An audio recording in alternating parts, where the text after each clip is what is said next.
Buenas tardes con todos. Vamos a dar inicio a la telecapacitación de Jueves Científico en la sesión del día 14 de septiembre del 2023. Tenemos como ponente al doctor Cristian Valdivia Rimachi. El doctor es médico pediatra egresado de la Universidad Nacional Mayor de San Marcos. Es también neumólogo pediatra por la Universidad de San Martín de Porres. Actualmente es médico asistente de la especialidad de neumología pediátrica del Instituto Nacional del Niño San Borja. El tema que nos va a brindar es exacerbaciones respiratorias en pacientes con enfermedades neuromusculares. Buenas tardes con todos los participantes. Como ya mencionó la doctora, vamos a revisar el tema de manejo de la exacerbación respiratoria en pacientes con enfermedad neuromuscular. El contenido de la presente charla le vamos a dividir en una parte introductoria, fisiopatología respiratoria en pacientes con enfermedad neuromuscular, cómo se evalúa la función respiratoria en un paciente con enfermedad neuromuscular, cuáles son las causas principales de exacerbación respiratoria en enfermedades neuromusculares y cómo manejar una exacerbación respiratoria en enfermedades neuromusculares, ¿no? Y finalmente daremos algunas conclusiones. Las enfermedades neuromusculares son un grupo heterogéneo de enfermedades que pueden afectar diferentes niveles del sistema nervioso, ¿no? Desde la motoneurona superior, inferior, nervios periféricos, la unión neuromuscular y los músculos, que tienen un inicio, evolución y pronóstico variable dependiendo de la enfermedad. Pero todas estas enfermedades neuromusculares van a tener algo en común, que va a llevar a una debilidad de los músculos respiratorios de forma rápida o de forma progresiva, dependiendo de la enfermedad. Y como consecuencia final llevará a una incapacidad ventilatoria. Estas enfermedades neuromusculares no son del todo raras, ya que tienen una incidencia entre 1 en 3.000 recién nacidos vivos. Entonces, vamos a tener un gran número de enfermedades neuromusculares, cada uno con diferentes características. Por ejemplo, dentro de las más comunes tenemos la atrofia muscular espinal tipo 1, la distrofia muscular de Duchenne, ¿no? Que vamos a ver que la falla respiratoria puede empezar a diferente edad, ¿no? Por ejemplo, la atrofia muscular espinal suele ya estar presente en la mayoría de los casos alrededor de los 2 años de edad. En cambio, una distrofia muscular de Duchenne, la falla respiratoria suele aparecer durante la segunda década de la vida, ya cuando el paciente pierde la capacidad de deambular. Y también las miopatías congénitas, que dependiendo del tipo de miopatía congénita, también va a haber una diferente forma de expresar la falla respiratoria. Asimismo, cada paciente puede tener una dificultad para manejar las secreciones respiratorias. Por ejemplo, un paciente con atrofia muscular espinal, este manejo para dificultar las secreciones ya es marcado desde edades tempranas. En cambio, una distrofia muscular de Duchenne, suelen aparecer luego de la pérdida de ambulación, ¿no? De la deambulación. Y la progresión también va a ser diferente en cada enfermedad, ¿no? Por ejemplo, esta progresión de la insuficiencia respiratoria es muy rápida en la atrofia muscular espinal tipo 1 y en la enfermedad de Pompe, ¿no?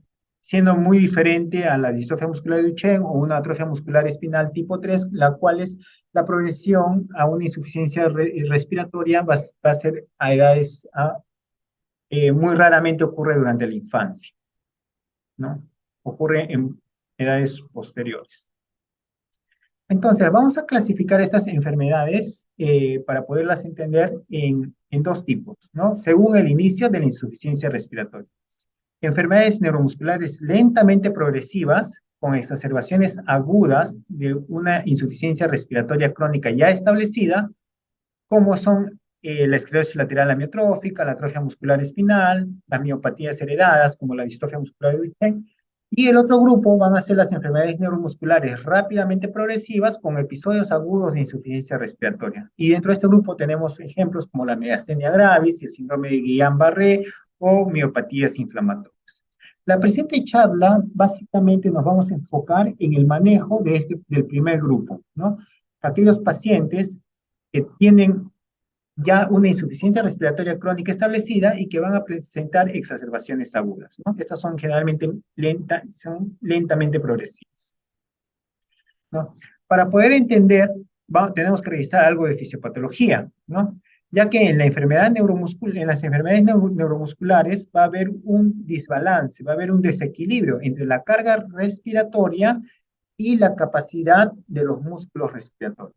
La carga respiratoria es el trabajo que tiene que realizar la bomba respiratoria para trasladar aire desde el medio ambiente hacia los pulmones. Y esto está en equilibrio con la capacidad de la musculatura de esta bomba respiratoria. Cuando vamos perdiendo esta capacidad de la musculatura respiratoria, ¿no? Por secundaria a estas enfermedades neuromusculares, vamos a ver que la carga respiratoria va a aumentar y vamos a llegar a un desequilibrio, ¿no? Y este desequilibrio nos va a llevar a problemas ventilatorios por un compromiso de los músculos inspiratorios, a una tos inefectiva por compromiso de los músculos expiratorios y a una alteración de los mecanismos protectores de la vía aérea por compromiso de los músculos vulvares, ¿no? Entonces, como vemos, en estas enfermedades neuromusculares va a haber compromiso de todos los músculos implicados en la respiración, los músculos inspiratorios, expiratorios y los músculos vulvares, ¿no? Cada uno con diferentes funciones, ¿no? Entonces, esta debilidad de los músculos inspiratorios, como el diafragma, los intercostales externos y otros músculos accesorios, va a llevar a que nosotros tengamos un menor volumen tidal, una disminución del volumen tidal con una menor expansión pulmonar. Esto inicialmente va a llevar a una taquimia compensatoria, luego a un agotamiento de la musculatura respiratoria y posteriormente a una hipoventilación, ¿no? Llevando a una insuficiencia respiratoria de tipo 2, ventilatoria.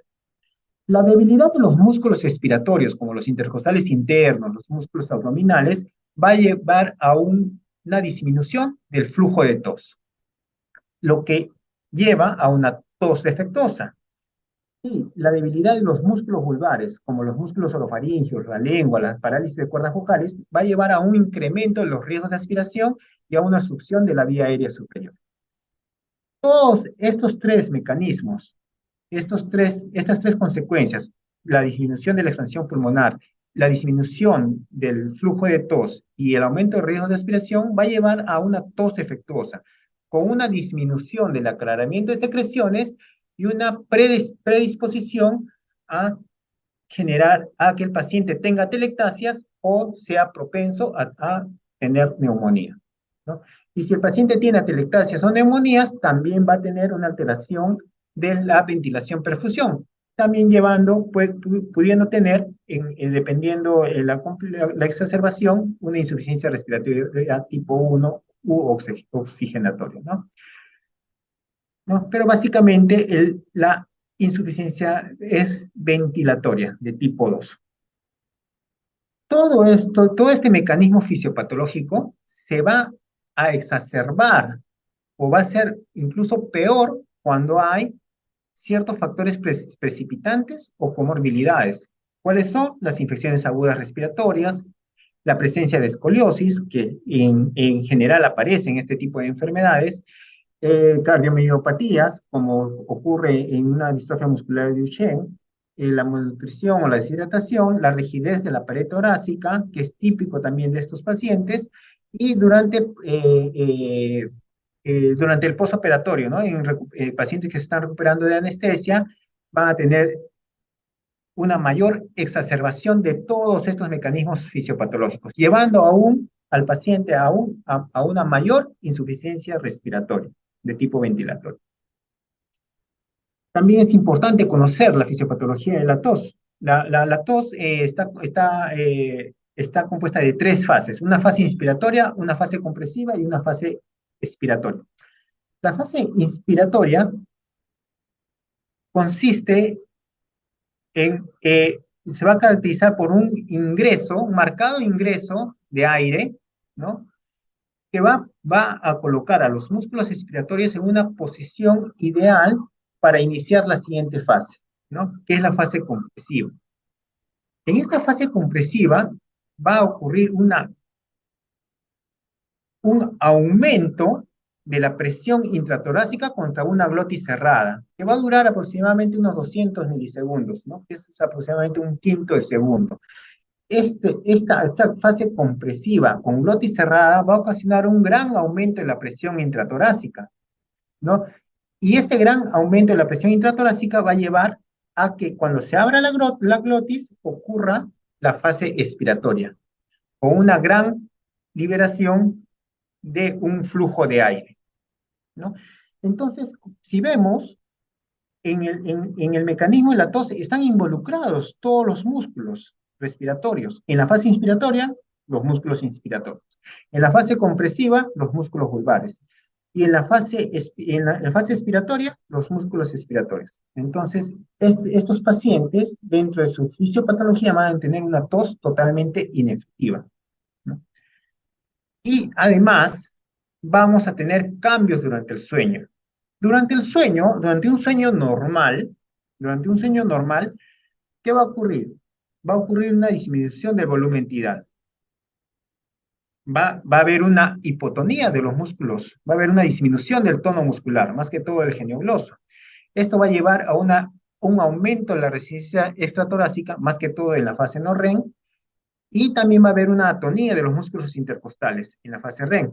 Y la respiración va a ser muy dependiente de la musculatura diafragmática. Todos estos mecanismos fisiológicos que ocurren durante el sueño normal van a ser aún más, va a haber un mayor compromiso en este tipo de pacientes. Va a haber una mayor disminución de volumen tidal, una mayor hipotonía de los músculos, ¿no? Y todo esto nos va a llevar a una hipoventilación nocturna, que inicialmente nos va a dar algunos síntomas, como somnolencia diurna, fatiga, cefalea matinal, falla de medro, ronquido, bajo rendimiento escolar, déficit de atención, cambios en el estado de humor o sudoración nocturna. Inicialmente solo será nocturna y posteriormente esta hipoventilación ya será diurna, ¿no? Entonces, como vemos, estos pacientes tienen varias desventajas, ¿no? Entonces, que van a llevar a la insuficiencia respiratoria. Entonces, ¿cómo evaluamos la función respiratoria en este tipo de pacientes? ¿Cómo podemos evaluar? Podemos evaluarlo a través de imágenes con una radiografía de tórax. La radiografía de tórax nos dará una idea del volumen pulmonar, del volumen de los pulmones de estos pacientes.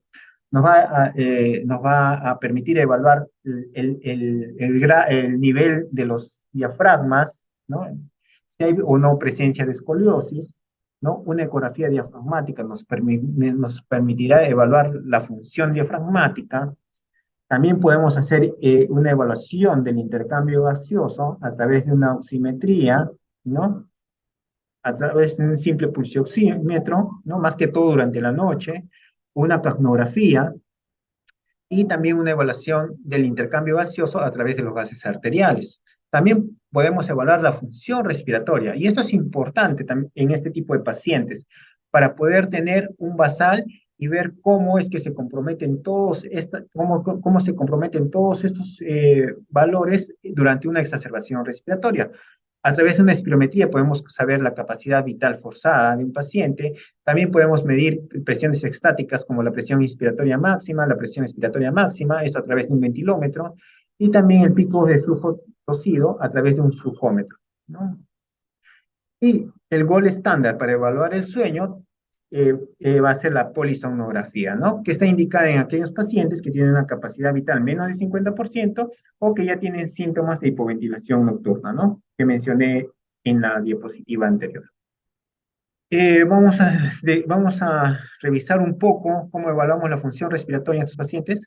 Eh, Algo muy importante en la espirometría es la capacidad vital. Este es un parámetro indirecto de la fuerza de los músculos respiratorios. Una capacidad vital menos del 50% ya nos indica un riesgo de insuficiencia respiratoria. Y normalmente cuando realizamos la espirometría de forma sentada o en decúbito supino, normalmente puede haber una variación entre un 10 a 15% en la capacidad vital forzada. Pero cuando ya hay un descenso mayor a 25% de la capacidad vital forzada, cuando el paciente lo hace en decúbito supino, ya nos está indicando una debilidad diafragmática, ¿no? También podemos medir el Pmax y el Pmax, la presión inspiratoria máxima y la presión expiratoria máxima con un ventilómetro, ¿no? Esto evalúa la fuerza muscular respiratoria. El Pmax es la presión máxima generada durante la inspiración con una vía aérea ocluida. Un valor mayor de 80 centímetros de agua excluye un compromiso muscular de importancia. Valores menos de 60 ya nos indica hipoventilación durante el sueño y valores menos de 30 ya nos está indicando insuficiencia respiratoria hipercápnica diurna.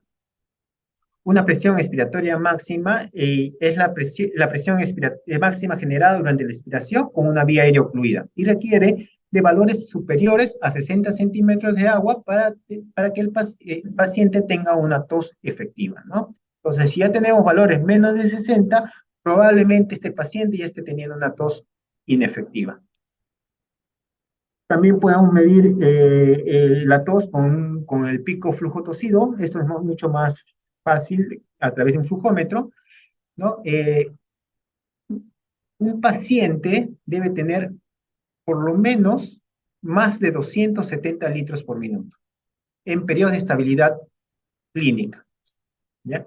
¿Por qué? Porque durante un cuadro de exacerbación respiratoria, estos valores desde 270 pueden bajar a 160. Y cuando ya tenemos 160 litros por minuto, ya estamos teniendo una tos inefectiva, ¿no? ¿Ya? Porque 160 litros por minuto es el valor mínimo necesario para conseguir una tos efectiva. Entonces, los pacientes usualmente deberían tener valores mayores a 270 litros por minuto. ¿Cuáles son las principales causas de exacerbación respiratoria en enfermedades neuromusculares? Las causas más comunes a la cabeza siempre van a ser las infecciones de las vías respiratorias, tanto superior como inferior. Cuadros de bronquitis, también puede haber cuadros de neumonía o atelectasia. Las infecciones virales siempre van a ser las más frecuentes, virus sincitial respiratorio como causa más frecuente en los niños más pequeños, e influenza o rinovirus como causa en los niños más grandes. Otras causas de exacerbación respiratoria van a ser la falla cardíaca, abuso de sedantes, aspiración, neumotórax, embolismo pulmonar, hemorragia traqueal en aquellos pacientes portadores de traqueostomía o una distensión aguda gástrica debido a una ventilación no invasiva domiciliaria, ¿no? Como mencioné, la principal causa de exacerbación respiratoria van a ser las infecciones virales. Las infecciones virales, como sabemos, van a ocasionar un aumento de secreciones nasales y orofaringeas. Estas secreciones van a ser mucho más densas y esto va a conllevar a un incremento del riesgo de aspiración y compromiso de la vía aérea inferior. Entonces, si tenemos un paciente con debilidad muscular, con tos defectuosa, con secreciones nasales secreciones respiratorias incrementadas y densas y con un mayor compromiso aspiratorio, vamos a tener riesgo de neumonía y riesgo de atelectasia, ¿no? Como vemos en las imágenes radiográficas,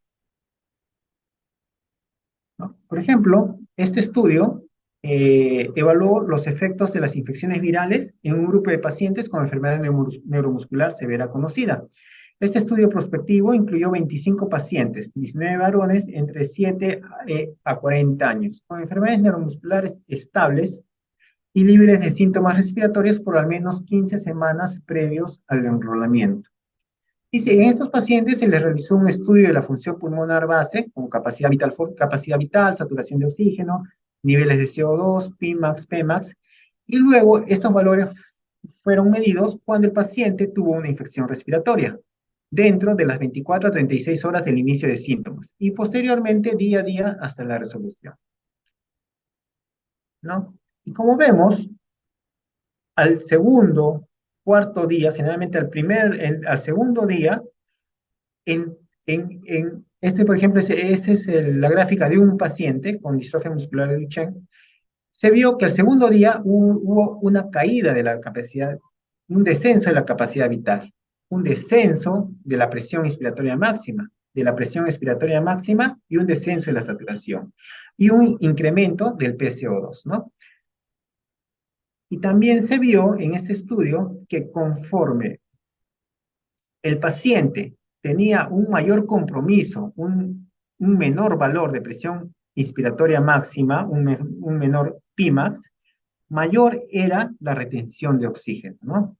Perdón, mayor era la retención de CO2 durante una exacerbación, durante una infección viral.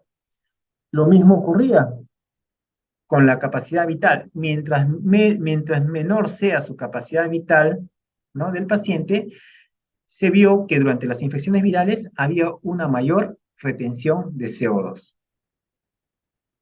¿No?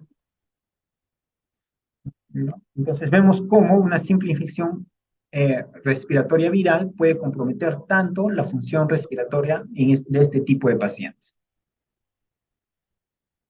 El tratamiento se va a basar, se va a basar básicamente en dos pilares: la asistencia de tos y el soporte ventilatorio, la cual puede ser complementada con maniobras de reclutamiento de volumen pulmonar, ¿no? Y hay otras medidas, como el uso de antibióticos, el oxígeno en circunstancias muy especiales, el uso de broncodilatadores y corticoides, dependiendo, ¿no?, de la enfermedad, y el soporte nutricional, ¿no?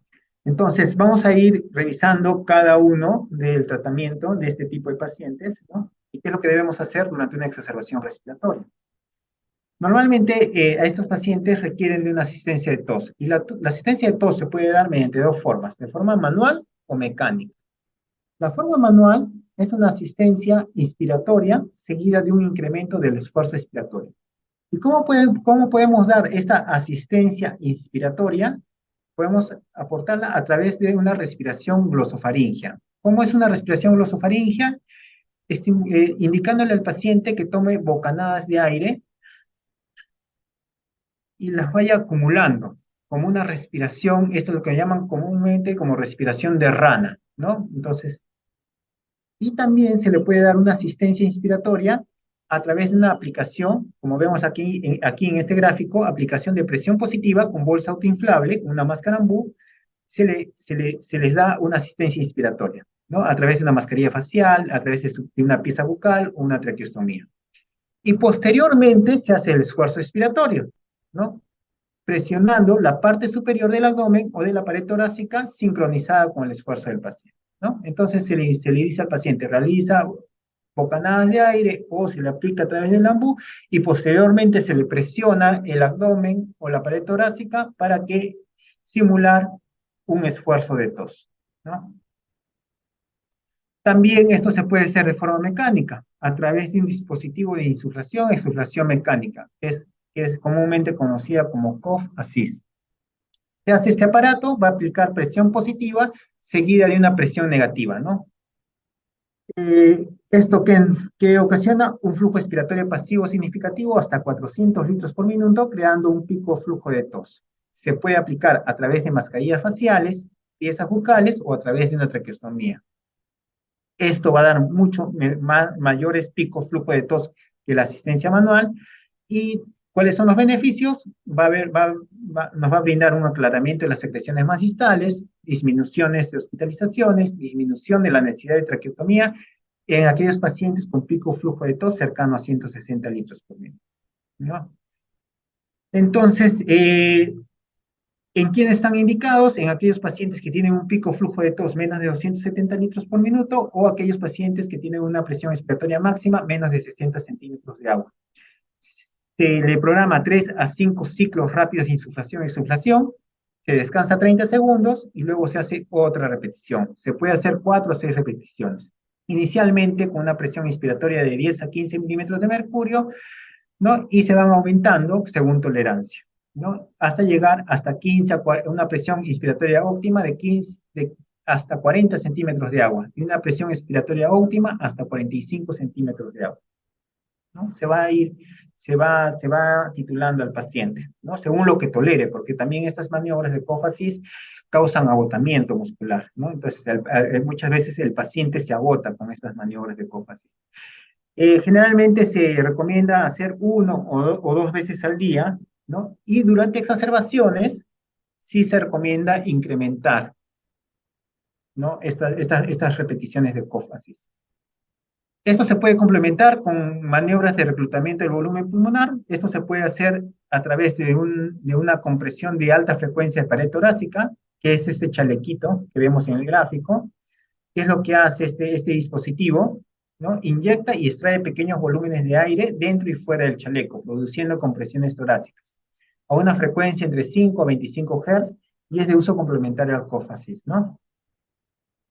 Y también se pueden realizar ventilaciones percusivas intrapulmonares. Esto va a proporcionar ráfagas de aire de baja amplitud, entre 50 y 550 ciclos por minuto, a una presión de 5 a 35 centímetros de agua. Se puede realizar a través de una boquilla, a través de máscaras faciales, traqueostomías, ¿no? ¿Y esto qué hace? Hace que las oscilaciones hacen que las paredes de la vía respiratoria vibren y va a aflojar las secreciones, sobre todo las secreciones más distales, ¿no?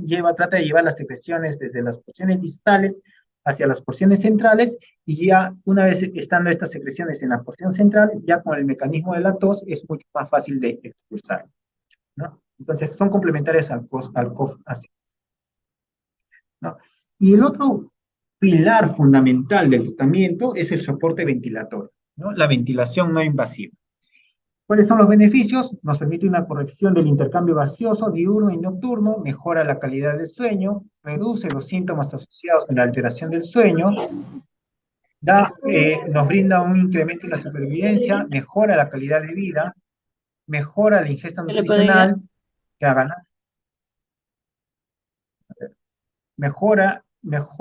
hay una mayor ganancia de peso y crecimiento, lo cual se relaciona a un menor trabajo respiratorio. Esto se da, la ventilación no invasiva se da a través de un dispositivo binivelado, ¿no? El BiPAP, ¿no? A través de una interfaz adecuada y con adecuado sistema de fijación. Las interfaces sugeridas, ¿no? Estas solo son sugerencias, en neonatos se pueden dar a través de una prótesis binasal corta, en lactantes pueden ser con mascarilla facial total, mascarillas nasales o buconasales, en niños de 2 a 6 años se podría utilizar mascarillas buconasales o faciales totales, y en mayores de 6 años, mascarillas buconasales. Como menciono, estas interfaces son sugeridas, porque todo va a depender de la comodidad del paciente, ¿no? De a qué interfase se acomoda mejor el paciente, qué interfase tolera mejor el paciente, cuál le da menos lesiones, cuál ocasiona menos espacio muerto, ¿no?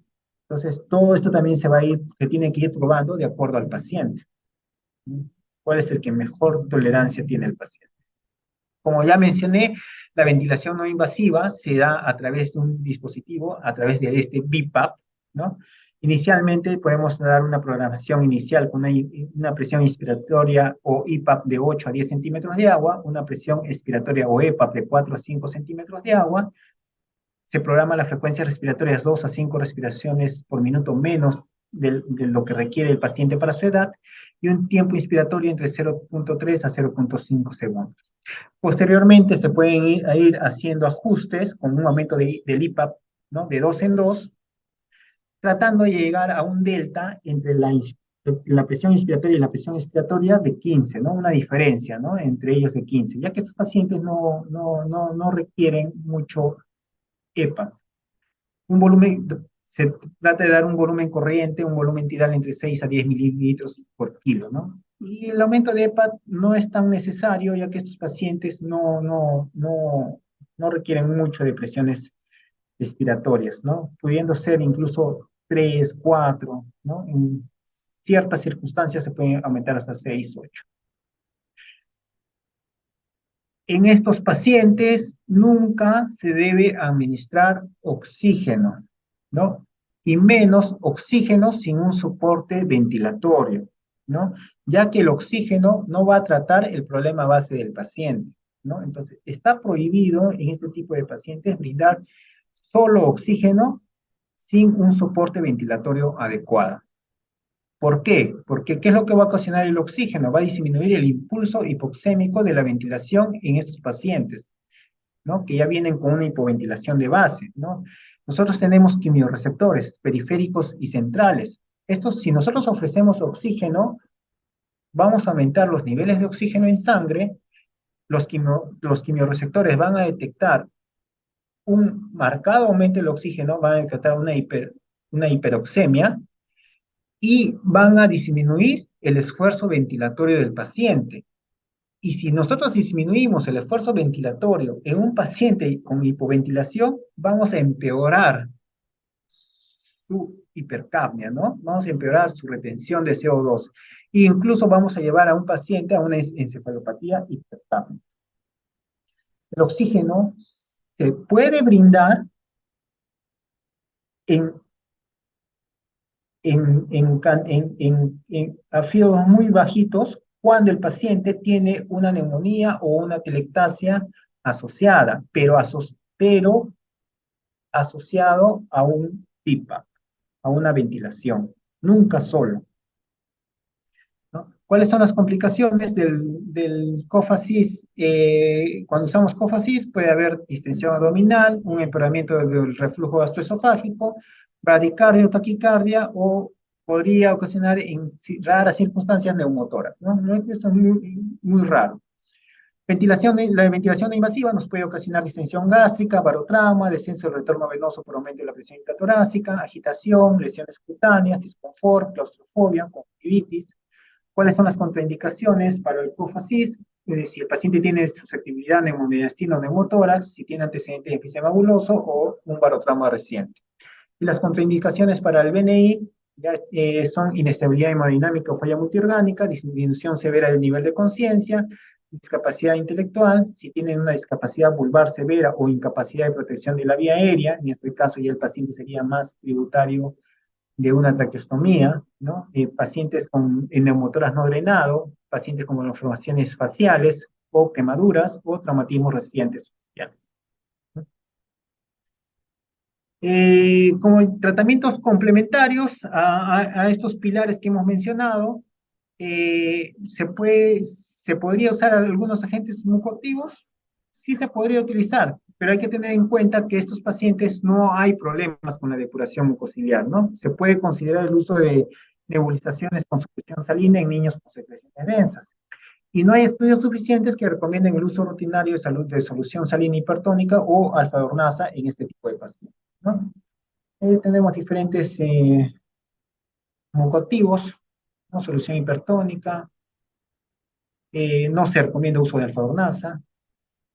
El uso de, por ejemplo, de beta-2 agonistas, el salbutamol, solo si hay un broncoespasmo asociado. Si no hay broncoespasmo, no tendría indicación. El uso de corticoides también solo en caso de broncoespasmo moderado o severo.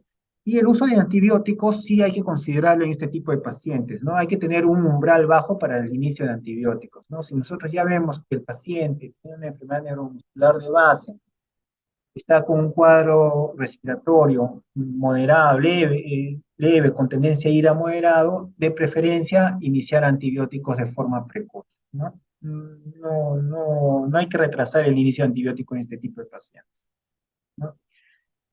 Y un soporte nutricional adecuado, hay que evitar ayunos prolongados en este tipo de pacientes, ¿no? Si es una exacerbación aguda, colocar una sonda nasogástrica, una sonda orogástrica, o ofrecer nutrición parenteral total, o si ya va a requerir soporte nutricional a largo plazo, considerar el uso de una gastrostomía en ese tipo de casos. Entonces, como conclusiones, las enfermedades neuromusculares comparten un mismo mecanismo fisiopatológico, que es la hipoventilación alveolar. La principal causa de exacerbación respiratoria son los procesos infecciosos, los virales a la cabeza. Y la base de un tratamiento exitoso es la ventilación no invasiva a través de un BiPAP con el COFACIS. Y nunca administrar O2 sin ventilación asistida. Y la antibioterapia empírica de inicio precoz en casos moderados a graves, ¿no? Muchas gracias. Si tuvieran alguna duda. Muchas gracias, doctor Valdivia. Tenemos una pregunta que nos dice, eh, ¿cómo afecta la debilidad neuromuscular a la respiración?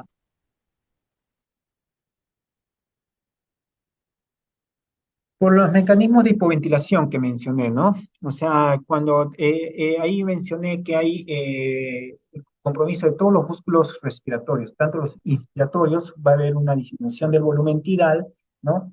Al no, al fallar la capacidad inspiratoria va a entrar menos aire, ¿no?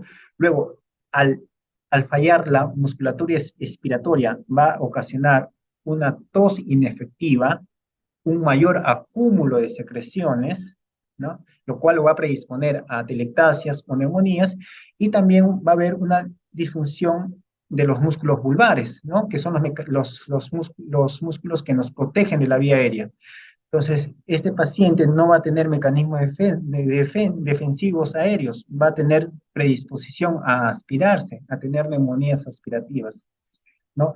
Entonces, el mecanismo fisiopatológico principal de estos pacientes es la hipoventilación, ¿no? O sea, ingresa menos aire, menos O2, ¿no? Entonces, esto va a llevar a una hipoventilación alveolar, ¿no? Con retención de CO2 y descenso de O2 a nivel alveolar. Muchas gracias, doctor. Entonces, Tenemos hay que, otra pregunta. por este tratamiento hay que darle, Sí, doctor, ¿sí? continúe. Ah, no, sí, sí, dígame, ¿hay otra pregunta? Sí, tenía otra pregunta que nos dice, ¿cuánto debería tolerar en saturación de O2 en un paciente con enfermedad neuromuscular? Esa es buena pregunta, me olvidé de mencionarla.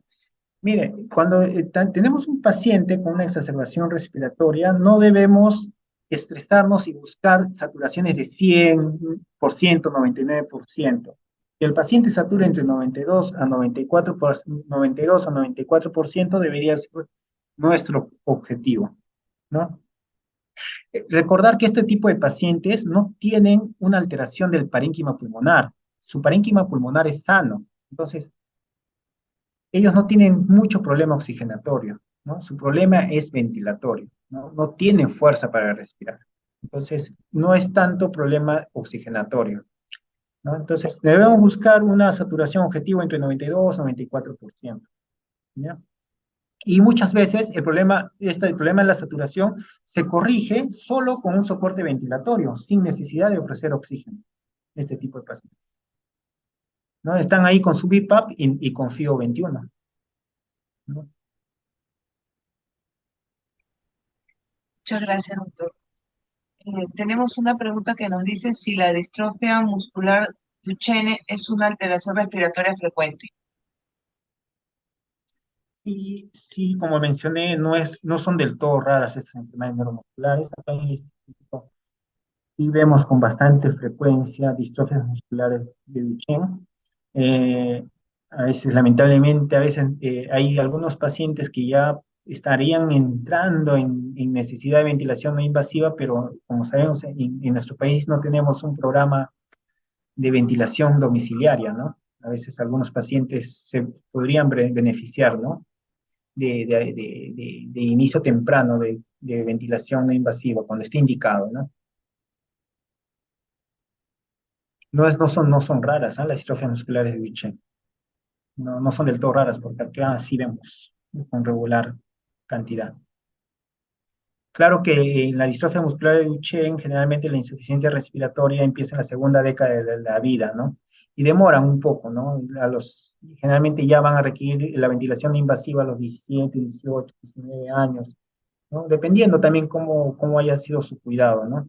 Y cómo haya sido su manejo, si había un diagnóstico precoz, ¿no? Y ahora hay terapias específicas, me parece, bueno, eso sí ya sería campo de la neurología, ¿no? Muchas gracias, doctor. Bueno, para finalizar, ¿qué recomendaciones nos podría brindar? Ya, mira, las principales recomendaciones es que cuando tengan un paciente con exacerbación respiratoria, nunca brinden oxígeno solo, ¿ya? Traten de buscar algún soporte ventilatorio, si no lo tienen a la mano, de repente tratar de referir al paciente donde lo haya, ¿no?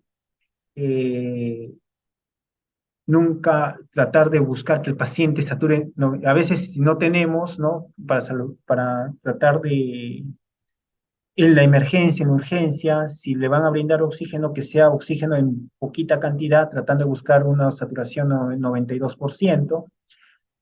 No retrasar el uso de antibióticos en este tipo de pacientes, si bien sabemos, puede ser, nosotros podemos sospechar que es una infección viral, pero este tipo de pacientes, al tener una depuración, al tener un mayor acúmulo de secreciones, tienen predisposición a complicarse más con bronquitis, con neumonías.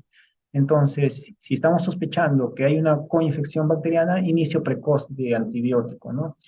Y siempre recordar los dos pilares básicos, ¿no? De tratamiento, la ventilación no invasiva y asistencia de tos, ¿no? Si no tenemos un COFACIS, creo que casi nadie tiene ningún hospital público tiene un COFACIS, pero sí hay asistencia manual de la tos, ¿no? Con, con el AMBU que se puede realizar, ¿no? Eso generalmente manejan bien los licenciados en terapia respiratoria.